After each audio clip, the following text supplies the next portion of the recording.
اویس رضا مینوں ملیا نا کراچی، میں ہن گیا اتوں بعد میں گیا کراچی، تو میں انہوں سلام نہیں سی لیندا، ویسے وہ مولویاں دے بارے کوئی اچھے نظریات نہیں سی رکھتا، تو میں اودے نال سلام نہیں لیا، کولوں لنگ گیا، پھر اٹھ کے آیا کہنا جی ہاتھ شات بڑا تھلے، میں کیتا ہور تھلیرے ہویا، چومیا شومیا، میں آکھا گل سن، اے لے چادر، میں انہوں چادر دتی، میں آکھا گالے چ پا، وہ مولوی تو مولوی ہوندا، میں آکھا گالے چ پا، انہیں گالے چ پائی، میں آکھا میں تینوں پیسے بھی دے سکتا سی 100 روپے، لیکن میں تینوں چادر تاں دتی پہ حضور اپنے غلاماں نوں ثنا خاناں نوں چادر دیندے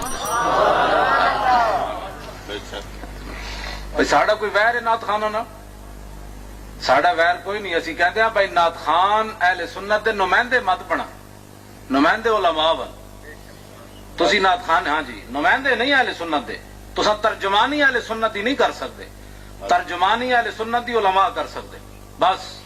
ہاں تسی نعتاں پڑھو لکھاں تو تساں ساڈے سر دا تاج ہو، لیکن تساں کہو کہ علماء تے پیر رکھ کے اسی اتنے چڑھیے، یہ نہیں ہو سکتا۔ تساں تے بابا ایک جھٹکا نہیں کٹ سکتے غیراں دا، ایک جھٹکا،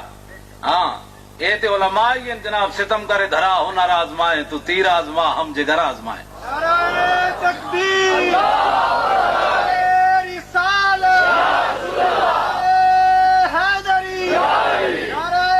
تحقیق، علماء اہل سنت۔ مولانا نیازی نو برفاں وچ لٹائی رکھے اگلے، اے کوئی بھی پاکستان دا ایک نعت خان ہے 5 منٹ برف وچ لٹا نو پچھلے نو بھی توبہ کرا کے کرے، کہے گا میرے پیو دی توبہ میں اندر نعت پڑھا۔ میں ہسن والی گل نہیں بچو، یہ رون والی گلاں جڑی بات ہے بھائی جڑا اپنا منصب ہوے اوتھے رہو۔ برفاں وچ بابا لیٹا رہا، انہوں نے کہا توبہ کر، میں ان کا ختم نبوت نہیں، انہوں نے کہا یہ ایک نیازی ہے ہزاروں بھی ہوں تو نعرہ یہی ہے، یہ کیسے ہو سکتا ہے؟